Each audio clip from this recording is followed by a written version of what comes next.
What's up, everybody, and welcome to another episode of Team Chat Podcast, a video game show. I am one of your hosts, Jerrett Wilson, joined to my right by Rachel Mogan. Buongiorno. Buongiorno. For a second, well. I almost stumbled because I about said adios, and I was like, no, wait! That's the end. Don't zone out yet. We're just starting.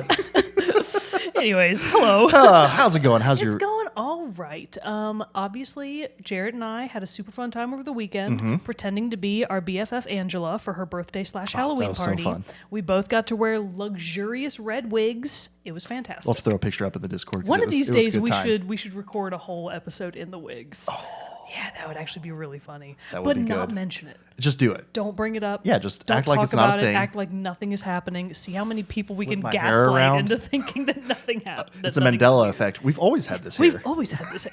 Have you not noticed Jerrett's flowing red locks every time? I just love to rub my fingers through them, run my fingers through, just feel those long locks. My God. So my wig was, they all are. They're all like super synthetic, right? Yeah. They're basically just polyester. Because we don't have money for real human hair wigs. So I was trying to braid mine before the Halloween party because I was going as hiking Angela, and she's outdoorsy, so she needed a braid.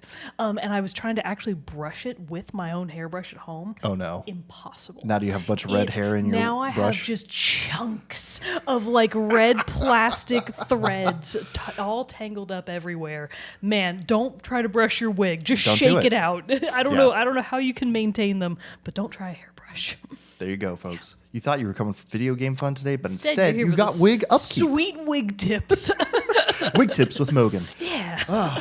But along with the wig tips, you can also, like I said, we talk about games here on Team Chat Podcast, the ones we love, the ones we hate, and everything in between. And you can listen to those on podcast services around the World Wide Web, such as Apple Podcasts, Spotify, and others. You can also watch a video version of each episode over on our YouTube channel. Links for all that are in the description below, where you'll also find links to our social media, where you can follow us at Facebook, Instagram, Threads, and you can also join our Discord server, see the picture of us in the red wigs. It's a great time. And all that good stuff. I threw in something new, and that kind of threw me off a bit. But Yeah. I'm just going to keep Jeez, right on through Jerrett. with this roll on here to our Patreon, where if you've come and hung out with us and you're like, man, I love this show, I'd love to make it bigger and better. Well, you can do that by going to patreon.com/teamchatpodcast, where you can, for as little as $1 a month, you can support the show, and in return, we'll give you cool perks like getting access to the episodes before their general Thursday release, access to a private channel on the Discord server, the Rogues Gallery, and a lot of great, good extra goodies along the way. But those cool people supporting us over on Patreon are Ark, Super Saiyan Ace, Erica L, Elise F, Zach S, Susan M, James K, Michael B, Andrew M, Michael S, and Brandon W. If you'd like to support us on Patreon, like I said, that would be really, really cool. But if you can't, we totally understand. And there are a lot of other great, cool, free ways that you can support the show, such as telling your friends, writing us reviews, or following and subscribing wherever you listen to or watch the show. Comments. We love those comments. We also have an email address that we forget to tell you about. Oh, yeah. But it's teamchatpodcast@gmail.com. Send us your questions. Send us your comments. Send us your feedback. We would love to hear from you. But before we get into the main topic of the day, ladies and gentlemen, it is back. It's back It's after time so for- long. It's time for the moment with Mogan. We thought nobody gave a fuck about this segment, so we'll stop And apparently doing it. everyone has been missing And it. apparently people actually kind of miss it. So we'll do a nice quick one, just like the good old-fashioned days. So we're going to backtrack just briefly to, in case you missed it, Marvel's Spider-Man 2 is out now for PlayStation 5, only PlayStation 5 right now. Quick aside on that one. Sorry. I just saw today is October 23rd when we're recording this. It is the fastest selling PlayStation Studios game Wow, really? of all time. Wow. Really? Yeah. That seems kind of weird. People are excited about the Spider-Man. I mean, I'm not surprised. I feel like it's probably people love those games, Oh, but yeah. just as a non-Spider fan, I can't. You haven't been bit with the bug to play it yet? No, and also spiders aren't bugs; they're arachnids. I don't care what they are. That's right. You don't like They're them. devil creatures. Devil creatures. Okay, anyways. And then additionally, a game I do actually care about, in case you missed it coming out, Super Mario Bros. Wonder Oh, yep. is now out for the Nintendo Switch. Sam is actually out there in the living room right now playing it on her Switch Lite, and I'm so jealous. Our first impressions coming soon. Yeah, first impressions coming soon. And then skipping ahead to the current times and the now, as of this episode's air date on October 26th, day Dave the Diver is out for the Nintendo Switch. Frog Detective: The Entire Mystery is out for PlayStation, Xbox Series X and S, PS4, Xbox One, and Switch. A Ghostbusters: Rise of the Ghost Lord game is out for PlayStation VR 2 and the Quest. That'll care. Only one person we know will care about that, and his name is Kirok. Ghost Runner 2 is out for PlayStation 5, Xbox Series X and S, and PC. Can't wait to rage quit that one. / rage never started. It looks beautiful. It but does. Oh my God. Jarrett's been telling me about The how first, he just, yeah. The first Ghost Runner looked beautiful and ran beautifully and was in should have been. I understand why people love it. It was not for me. It was way too difficult, and I got so mad. I think Father Mike loves, just Mike Plays loves Ghost Runner. So I guess he's a bit better of a gamer than He's you. you know what? I will tip my hat.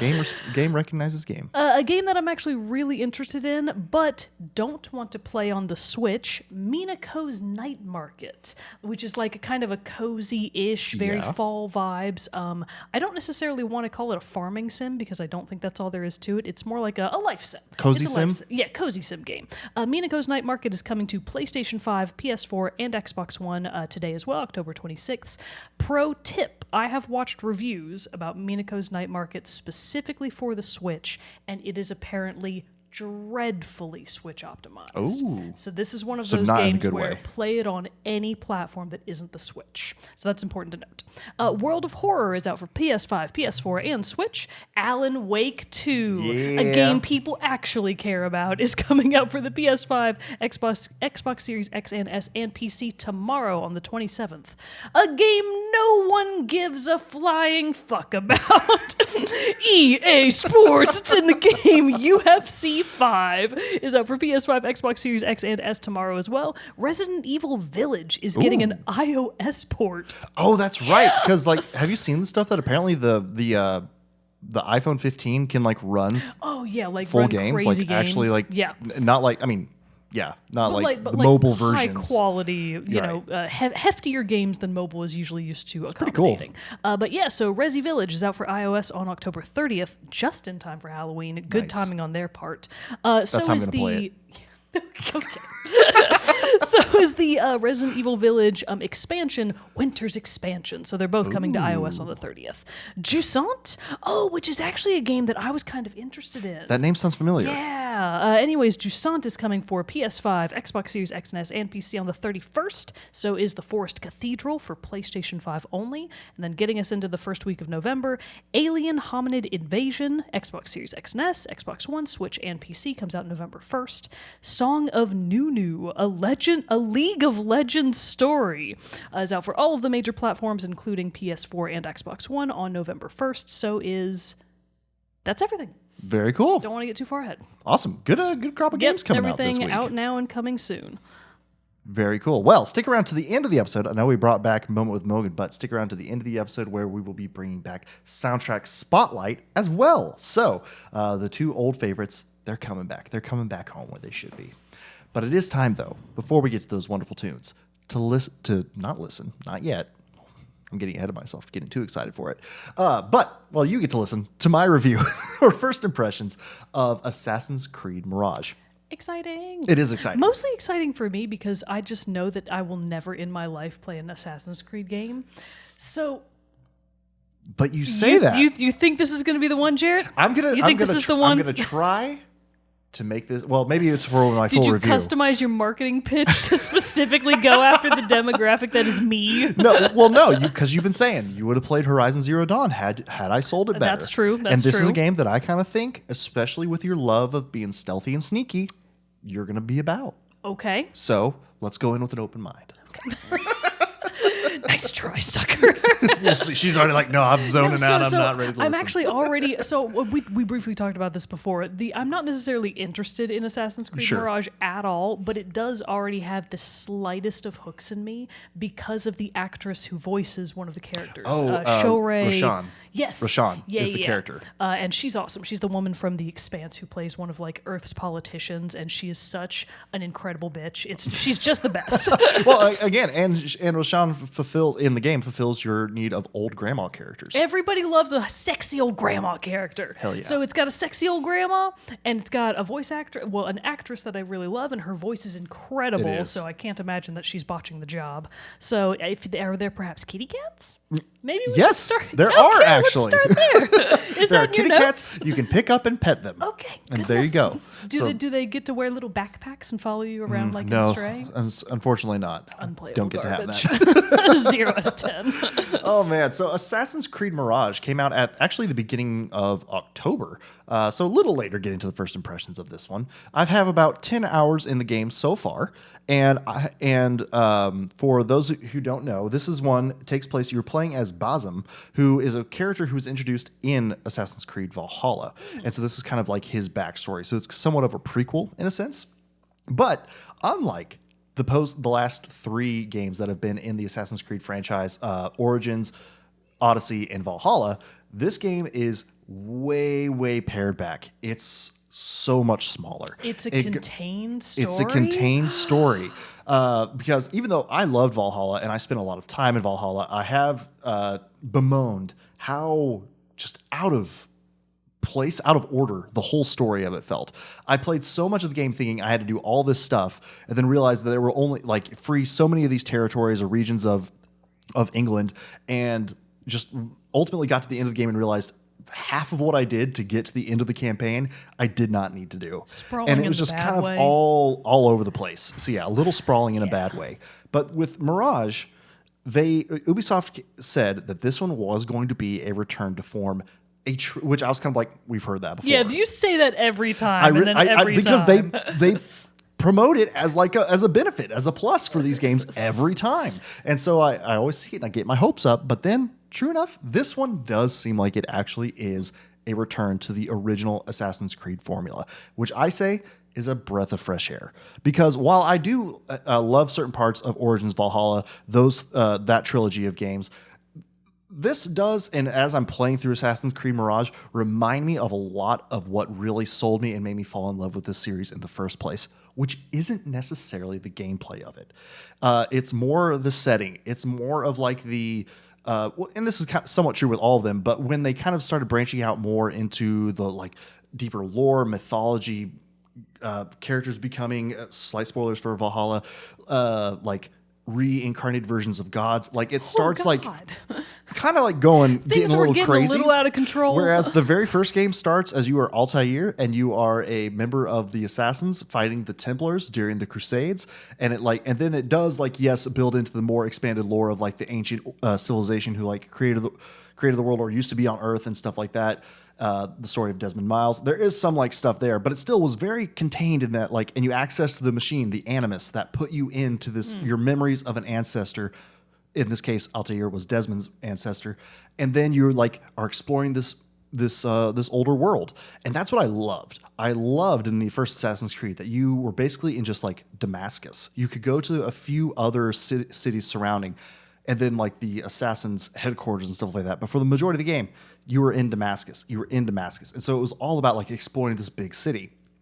And so this game takes it back to those roots. Nice. As Basim, you are playing as him growing up or living in 9th century Baghdad.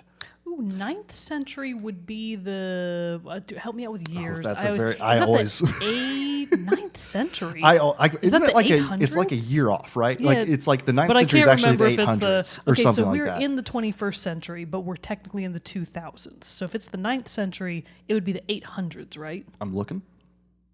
800 to 980. You're right on. Right on. So, man, you don't often think about the pre-double digits centuries. Yeah, I know. The 800s. I can't even conceive of that. right? And the fact that it's 80, not BC. and at all least that, when people say, "Oh, the 1700s," it's those numbers sound right. Yeah, that's why I had to go back and think it. Even when I said it, I was I don't know what year that is. But if someone had said 18th century, I would have been 1776 or whatever. But 9th century, when the fuck was that? No one's thinking about that. No one knows. So it's really cool also because, as a dumb American, it's cool to get to experience the like history of these areas that, to be quite honest and fair, you were growing up taught are not great places to be. No, we get such a bad view of, I mean, anything to do with the Middle East, present or past. Yeah. We either don't get any information at all, which is more my experience. We didn't learn shit about those places in the world or their history. Or you learned about them through the eyes of the Crusades, or like in which that might have been an Oklahoma thing. They didn't really teach us about the I Crusades just mean like in it's usually you learn about them whenever a European war like when the cultures clash. When the cultures like when clash. the Christian, You- like the- Eurocentric, Anglo-Saxon Yeah. view collides with the other places in the Exactly. world that also exist and have rich histories. Exactly. I see exactly what you're saying. So that's what I mean. So that's what I love. One of the things right off the bat that I love about this game, you are getting to see like Baghdad. It's super vibrant. The palaces, the temples, like the colors, everything is just all right there. And it's and like what other Assassin's Creed games have started doing with their discovery tours. This one, But the only part of these games that has ever sounded interesting which to me. they're really cool because you just like get to walk around in the game. It's not story. There's no combat, any of that stuff. You're just going around purely to get to explore these ancient ancient lands and Fantastic. stuff. It's so cool. I think they started that maybe with Origins, the one set in ancient Egypt. Also very cool for that reason. The setting was fantastic of that game. Yes. But so as opposed to what seems to be a standalone discovery mode, they somewhat incorporated it a little bit in this game, where there are historical markers you can interact with. It's a thing on your map. It's getting them as part of completing an area if you're going for a completionist run. And every time you do, it unlocks a codex entry that you go to and like a substantial amount of history on that specific location or place, like the gates outside the city, the large palace in the middle of the city. Just like the scanning visor from Metroid Prime. There you go. Yeah. See, it's all connected. It's all all coming. coming It's all together. coming together. So I just, for the history of it, immediately being set in, and I mean, to be fair, that's what I liked about Valhalla 2. Same with Origins. I always just love the settings of these games because for their faults, they do have a very great way of like throwing you into the history and getting that experience, which I love. I also, side note, have been listening to, because I feel like I need to educate myself more on these things, have been listening to a podcast series, Fall of Civilizations. And I'm listening to one right now about Carthage and the Phoenicians. It's fantastic so far, but each episode's like 3 hours long. Because it's the full history. Jesus Christ! But I was telling Sam this. I was like, this is why I love like these history games like this, because I'm sitting here listening to this podcast about Carthage, and all I wanted to do was start a game of Civ and play as the Phoenicians, because my you God. can. Yeah, because And so it just like helps. I don't know. It just helps make the history feel more real, feel more alive. Obviously, abstraction is so hard when it comes to especially the really ancient histories, Right. where like not a lot of their art has been preserved, for example, or it was just a time in humanity where we didn't quite have Renaissance painting levels of art. Or We a hadn't made period it of that history far where everybody was yet. like, I'm just going to destroy whatever this dude left behind. It's like, well, we took over and we don't really like your sculptures, so Exactly. fuck these, I guess. Exactly. Yeah. So that's that pretty part, awesome. in and of itself, just returning to the setting, I know because, like I said, the original game Assassin's Creed 1 took place in like Damascus, Syria. This game is now in Baghdad. So it's just very cool to like have that same feel to everything and kind of like that feel of return to nostalgic. There's also a filter you can turn on in the settings of the game that make the color profile and the color profiles match that of the original game, because the original game had a very like dull blue overtones to everything, and you can turn, and this one I would say looks more like just natural light, what you would do, but you could turn on this filter to make it look like Assassin's Creed 1. That's so I was pretty like, funny. dang, that's pretty cool. Is it just called the Assassin's Creed 1 filter? I think so. Oh, that's hilarious. AC1 or something like That's that. really Or maybe funny. it's called like Altair. I actually haven't I've just seen it, but I haven't gone to turn it on in the game Yeah, because I wanted to play gotcha. the game like as it was first intended before I started see. messing around with that. So a quick intro to the story here. Not going to go super far into it or give a lot of spoilers, but just a quick intro here. So you're starting off as a thief, living as a thief, kind of, or like in Baghdad. You're part of like a group who like all kind of like are a community together. There's this one main head guy, Dervis, I believe is his name, and he kind of is like your, will give you jobs to go try to get things from other people or left, right, and stuff like that. You, through your connections in the city and stuff like that, you're aware of the hidden ones, the ones who are the assassins, the Assassin's Creed at this point, because you are not currently in the order. Right. But like kind of what they're about, kind of what they stand for, and you're just kind of like, I kind of already live in shadows. I want to live in shadows working for them, though. So how do I do could that? live in shadows with friends. Exactly. That sounds fun. And so to do that, you hear them talking about, you overhear one of their, I think Roshan actually, talking to Jervis about an upcoming thing that they need or like something they're wanting to steal. And Bazem takes it upon himself to go steal that item. Well, he succeeds, but shit goes sideways. And as a result of a lot of his community that he lives and works with are killed. And so he's like, well, I've got nothing holding me here now. Yikes. I might as well go join the Assassins, because they did take notice, like, I mean, you did get this thing for us still. And so, you go off, but it turns out that item that you stole is something that the Templars or the Order of the Ancients are looking for. And they are like the sworn enemy of the Assassins and stuff like that. So you realize there's some deeper thing going on at play. There's some reason why the Order of the Ancients are focusing on Baghdad right now, and why they are trying to like set this up as some kind of like base of operations, take over the city, run it from the shadows, whatever. And so as you train with the Assassins, you eventually go back to Baghdad to try to uncover the mystery, and that's sort of where the game takes place. Nice. So straight off though, let's talk about some pros and cons. Let's talk about this game, talk about what I like and what I don't like about it. Cons. No cats with backpacks. Number one on the list. Pettable cats. So that's great. We're already at a nice neutral 0. I did already touch on a couple of my pros, such like the smaller size of the game. It is like, I want to say, if I remember correctly from what I read, like it's about a 20-hour game. So to be clear, when we say smaller size than the previous ones, what that really means is, would you describe this game as being non-open world? Yes, in the fact that it is like Baghdad and its surrounding areas. And I suppose what I mean by that is open world has a very specific present day connotation. Yes. So would you say that it's not like, Origins? No, I mean or like any of in the others? map you can go anywhere, and so like that's not necessarily, but like the boundaries of the map are much smaller. Gotcha. So that's smaller in itself. The story is more of a pared down story and everything. Like I said, not near as expansive or like stretched out like the Valhalla storyline was, and so I really do appreciate that.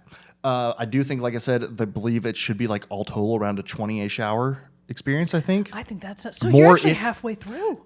I've been doing a lot of messing around on the Okay, side never quests. mind. So if I was straight lining the story, yes, but I'm still actually fairly early in the story. So you don't feel like. So you're definitely not halfway through. Oh this no, one. no, Okay, no, gotcha. not yet. So I actually think that one of the last things I did was like the first official assassination of someone. Who'd you kill? Oh, I'm not going to say because I don't want to give it away. Can Because we just bleep it out? well, because A, I don't know their name, but B, because that's actually one of the other parts of the game that I actually really like, is that the whole story is laid out as a series of investigations. So you'll get like your missions will be like, go here.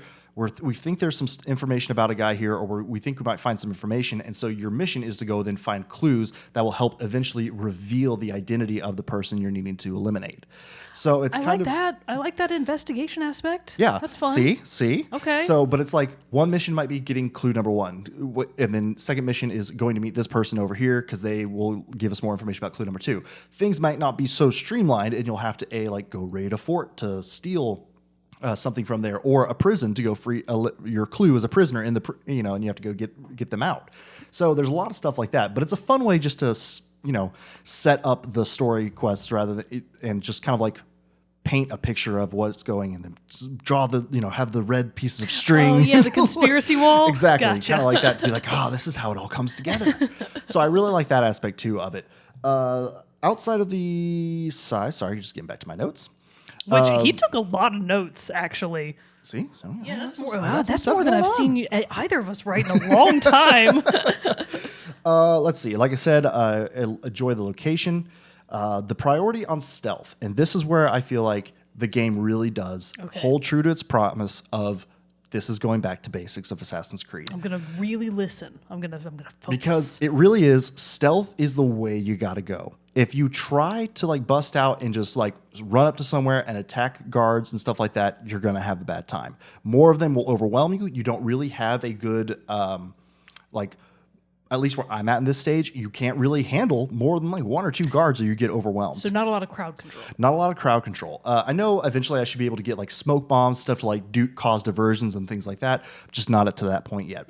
So right now, it's like you do have to focus on being sneaky. I've infiltrated so many like palaces and forts, prisons, and stuff like that already, but each one, you have to just take it. You have to go slow. You have to use your eagle vision, which is an ability that's throughout all the games that kind of like highlights enemies, possible objectives. You also have your eagle, which you can go up to the sky to get an overhead view to kind of like tag enemies and just kind of get a layout of the land.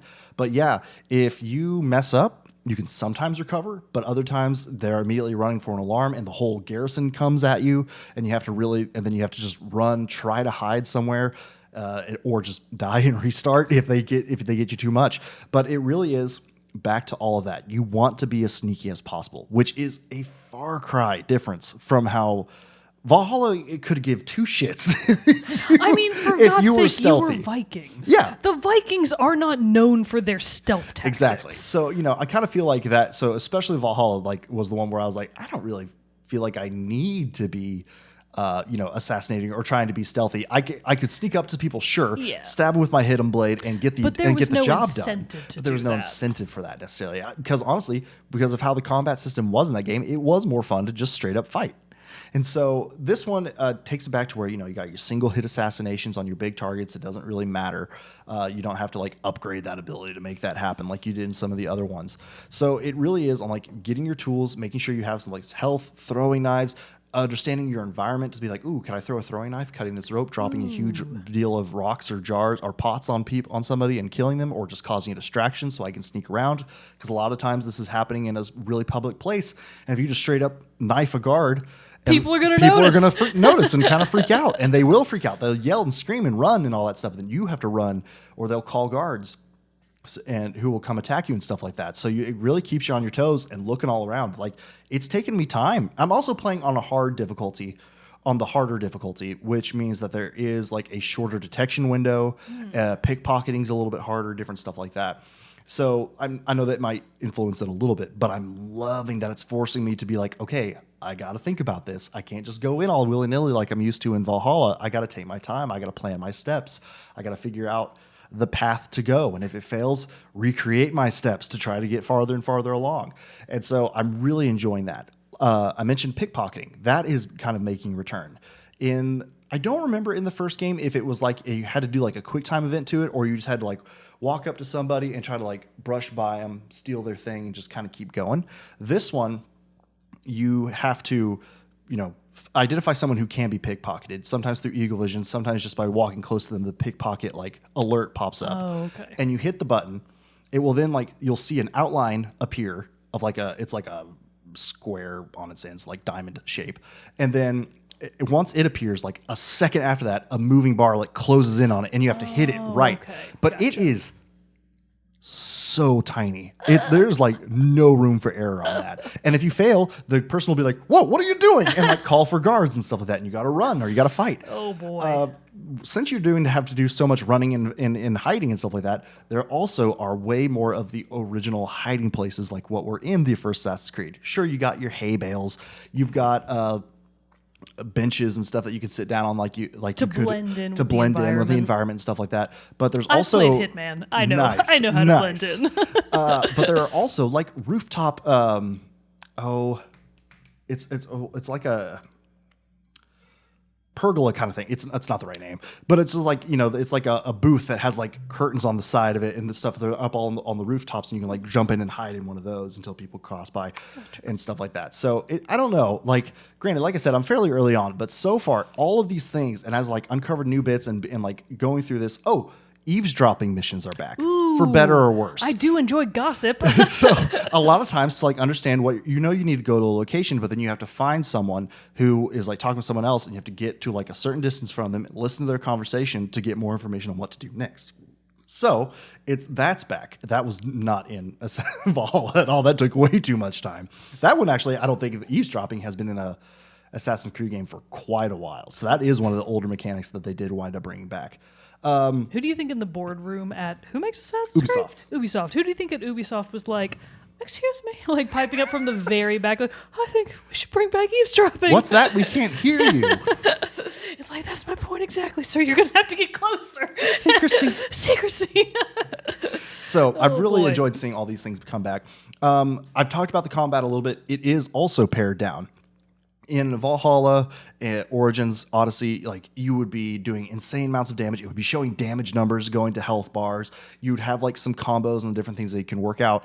This one is so simple. You have R1 for a light attack. You hold R1, you'll do a heavier attack. You dodge with square, but it's, you'll have an attack. They'll have like a bar that you can like break down until they'll like stagger. Then you can do a quick kill on them, or you can do a parry. Oh, you can parry with L1. And so if you can do a good parry, then you can like kick them back by pressing triangle and to give yourself a little bit more room. But like I said, like they recover pretty quickly. Their hits do a lot of damage. You only have like two elixirs at the start. You can upgrade it, I know, later on to like reheal yourself. You can also find things to eat among the world to like heal your health bar. And I don't think that has been in a game for a few entries also. But I will say it's different a little bit from, I think it was Assassin's Creed 2. If you got into like a good string in combat, you could get into like a kill frenzy where it didn't matter what was coming. You just like hit the kill button and you were just like stabbing people. Oh God. I have a screenshot of playing Assassin's Creed. I want to say Revelations, I think, or Brotherhood, of Ezio, the main character in that game, standing in like in a square, and there are literally like 50 guard bodies around him. God. Because I was just like, yeah, I took him out, no big deal. This one doesn't have you that put like in the Discord if you can find it. I'll have to go back and find Yeah. it. But like this one doesn't have like a kill chain like that, or at least that I've upgraded to yet at this point. Because there is a skill tree that you have to slowly advance through as you unlock skill points throughout the game. It takes a minute to get a few of those skill points. It's not like you get them all super easy. I've been playing, like I said, I'm 9-ish hours in at this point, and I think I only have 4 skills. So a little bit of time there, because it's like the first round is like these are all level 1 skills. They cost 1 skill point. Then it's like, oh, all the next ones are already like 2, 3 to get them. So it takes a little bit of time to level up and get those.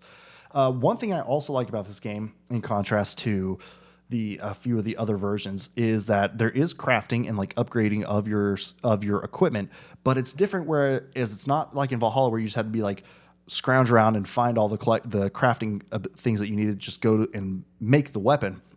This time you have to find a couple different crafting materials, but then you also have to locate the schematic to make the upgrade. And these aren't just like things that you can buy at a shop. You have to go find them in like bigger chests and stuff like that are hidden around the world. So it like really encourages some exploration and finding out these things. I see. And so then once you get the schematic for the upgrade to a part that you have to already then have as well, then you can make this weapon and get the any of the benefits that are within. Also, in terms of exploration and things around that, there are a ton of collectibles, a ton of chests throughout the city that will give you either crafting materials, gold, or money and stuff like that you can have. One thing that's pretty new, that is also new in this game, is that there are different forms of currency that are like merchant coins, power coins, and there's one other one too. But you can use those. It's like you can use it to like pay off a group of mercenaries to like cause a distraction for the guards to like help you, pull their attention away, so you can do that. You can also have a merchant coin, which you can give to a merchant to make him make his wares like 10% cheaper. You can also use merchant coins to unlock certain chests that you find out in the world. Weird. And you can get those by usually by completing contracts, which are like the side quests of this game. In your Assassin's Bureau headquarters, there is a board that just has like a job board, basically. It's like, here's all these different things. Ye old bulletin board. Ye old bulletin board. Which also, I will say, is another thing I liked, kind of a nostalgic throwback, is that you get to these to the bureau the very first time by like, you travel on the rooftops to the specific location till you see like the assassin symbol on the roof, and then you can like climb down into it and stuff. That's nice. And that's how it was in the original. And so it's just like, oh man, this feels just so good. And so I've really enjoyed all those different parts of it. It's pared down, but there's still enough meat that it doesn't feel like it's empty. Yeah. So I'm really enjoying all that stuff. Entering bureaus from the roof, good stuff there. Contract side missions, plenty of collectibles. Oh, and one of the best cons that I was absolutely not one cons, of the best pros. One of the best pros, excuse me. One of the best pros for this game that I was not expecting. Yes, the best worst thing about it. No, it's good. I was like, I was shocked when I went to go buy the game. $50 for the base game. On the PlayStation 5? Yeah. Oh my God, and that's it a wasn't full like $20 less than standard full price. I know. Wow. And it wasn't in the deluxe edition, which comes with like the soundtrack, digital art book, and a couple like cosmetic things, is only $60. actually is a selling point. I'm shocked. Which, I mean, and I that's gotta for the say, PS5? yeah, it didn't say anything about it when I bought it that it was like a sale price, like launch weekend price. Nothing. It's just $50. Did this one also release for PS4? See, and the only reason I don't know necessarily why that would be. I think though maybe is because I wonder if they did that because there would be outcry maybe just in like the sheer size of people Valhalla. complained so much about the length of Resident Evil Village, and it's Right. like, bitch, that's a quality game. Exactly. So it's kind of like, that's a weird conversation and argument that I don't necessarily agree with. Like if it's, but of the like the size and length of the game determine the price, whatever. But it's just like this one, I can understand how they were kind of like, okay, this is $70 game for Valhalla. Maybe we shouldn't make this one that is going to be considerably smaller and in less scale. Maybe we should make this one a full on game. But I was shocked by that. I was like, hell yeah, $50, game on. Yeah, only So, $50. there you go. Same price for both PS5 and PS4. Boom. There Damn. you have it. So yeah, You should it's have led pretty with cool, that. right? I'm actually pretty interested now. See, I told Yep, you. yep. I knew it. I got you. Gotcha. Mostly because I will say I actually am quite interested because a lot of what you've been saying in my mind, and this might be to my own detriment because I feel like, modern games can't live up to the past, but in my mind I'm populating in the feelings and memories associated with Dishonored. It sounds like Dishonored. Yeah, I think it does. Like Which I think the same love. level. That's one of my favorite action. That's probably my favorite action stealth game, not including Nancy Drew, which is clearly action stealth. But the other ones. No, I want to say that. Yeah, I think based on that comparison alone, like obviously different setting, different feel. Yeah, of course. But it's going to be very different. in terms of it being like when you need, it's not quite so on edge at all times like Dishonored is, but when you are in one of the areas like a high alert area, high risk area, like you got to be on. You can't really make a mistake. If you do make a mistake, you got to be quick to fix it, and hopefully that mistake doesn't lead to more mistakes. So it's but yeah, I think for the stealth aspect of it, you would like that it. does actually bring up a question I have. What's the POV? Is this first or a third person? Third person. Third person. Which I enjoy for stealth. I think in bigger open world games like this, I do prefer a third person view. And so there are also like cool new outfits and uniforms you can get. Like I've already have a new drip, and it's really cool looking. It kind of like You're it so kind of looks cool, more. Jerrett. I know, right? What next, bussin'? Yeah, this game's bussin'. That's my review. No cap. No cat bussin'. Jesus. Okay. But so those are some of the pros of the game that I've had. Like I said, I'm only 9-10 hours in, so there's still a little bit more of the game to be played. While that 15 to 20 hour completion time is for the main story, there's obviously a lot of side activities to do with all the different side contracts, just general collectibles and exploration that you can do. Each territory within Baghdad or district within Baghdad, I guess, has like its own list of things that you have to accomplish to get full completion for that area.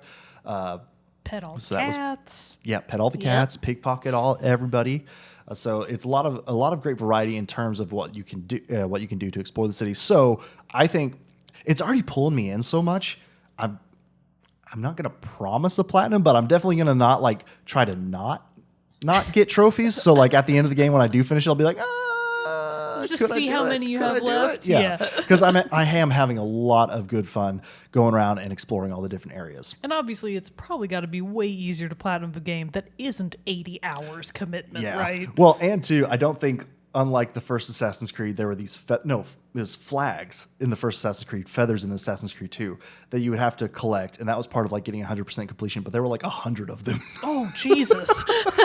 Damn. And so far, it does not seem like that is Okay, that is a good. collectible you have to measure up to or compare to in this game. The one con that's the biggest one so far in cutscenes. And in like, if you walk up to someone on the street and just start talking to them, and like, I'm not talking like a random NPC, I'm talking main characters.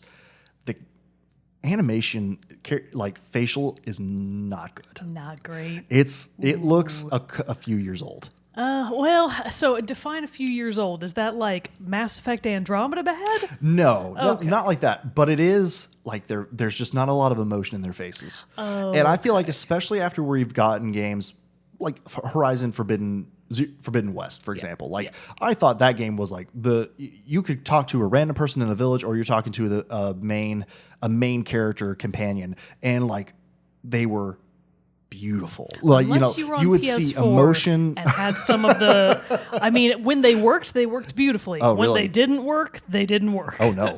Well, okay. So in that, there's like you could see like nuanced expression, emotion in faces and different stuff. This one is just flat. Oh, that's unfortunate. And sometimes even like the voice acting doesn't necessarily like convey the emotion that you think it should either. So sometimes that just feels a little flat. It's a little stilted. Yeah.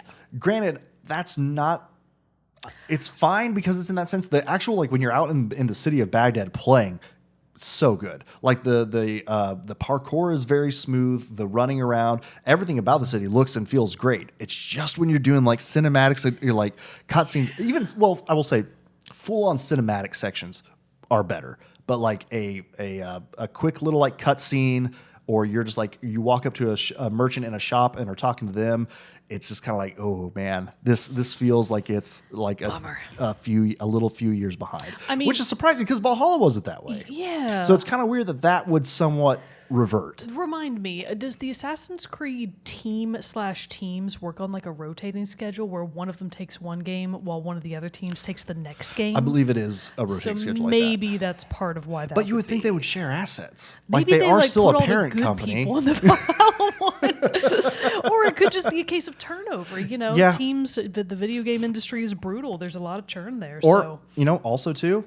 To hit that $50 price point, they had to kind of like focus. So. They focused on areas that it would be more that the development time would be better used. I would say is probably the reason for that. Is it still in the same engine as Valhalla was?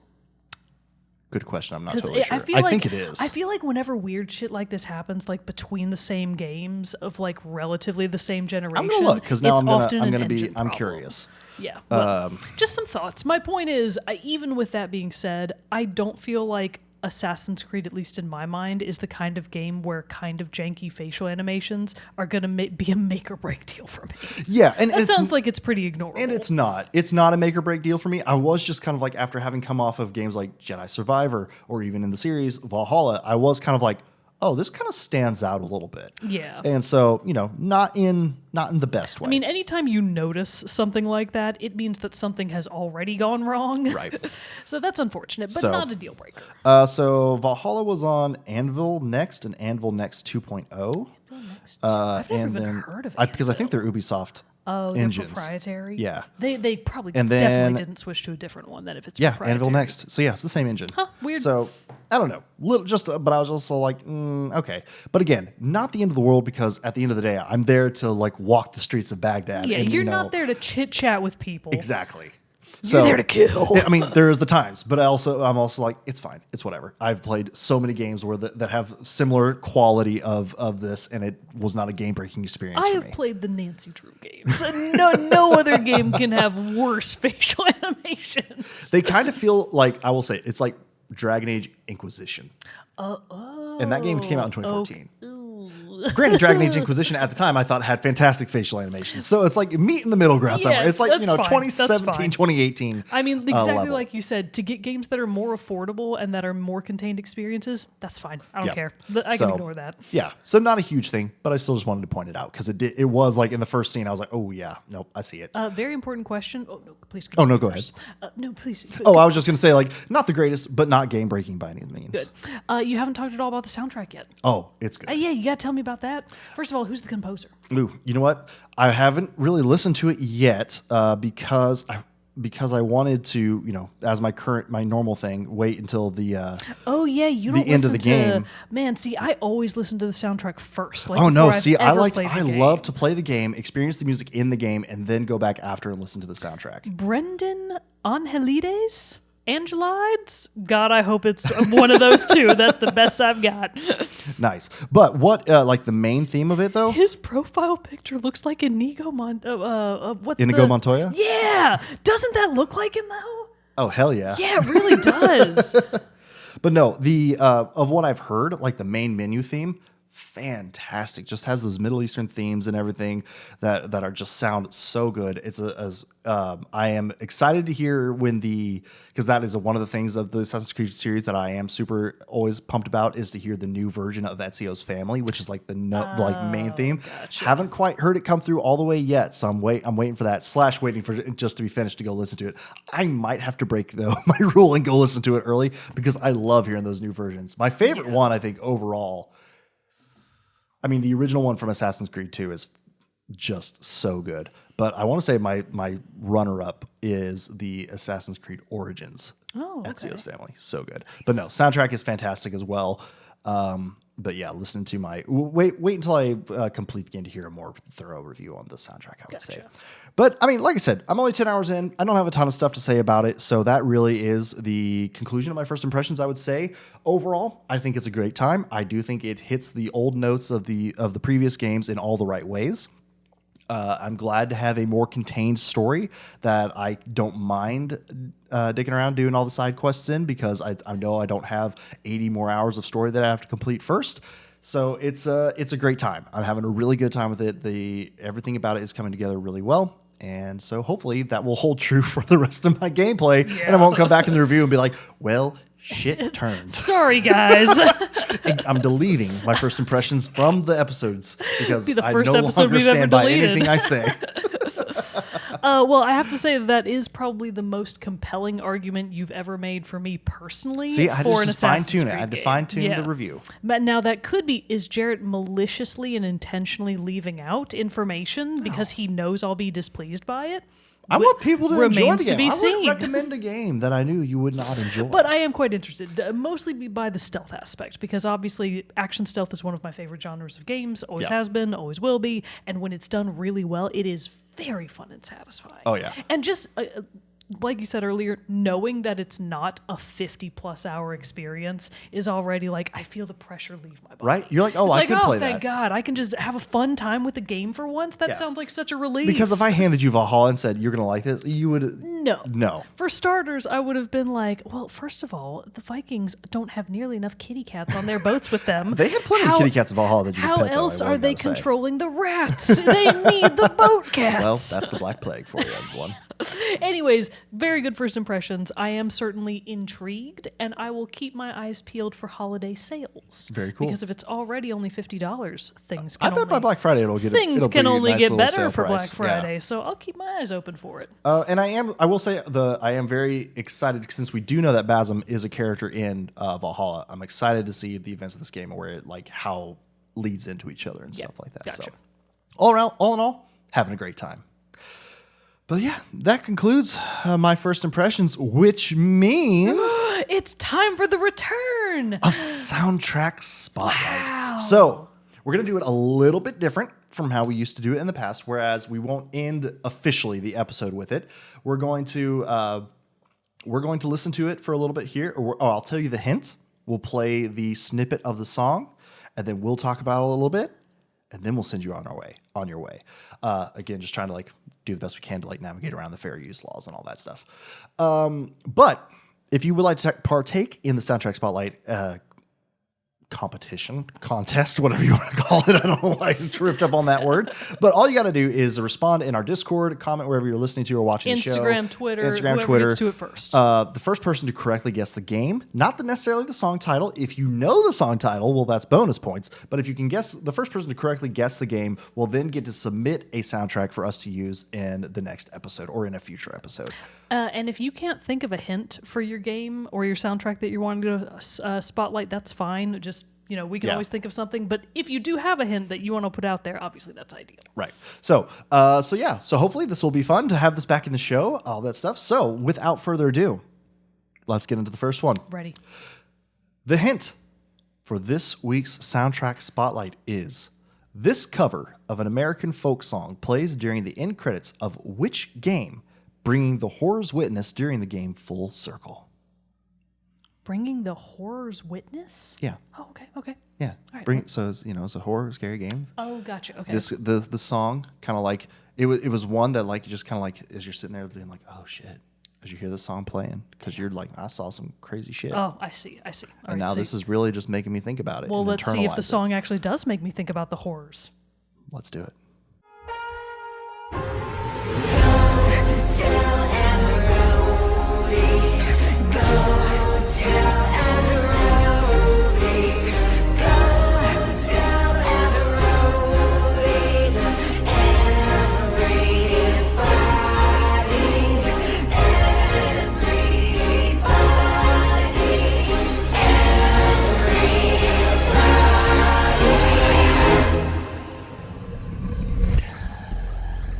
So there is our soundtrack spotlight for this week.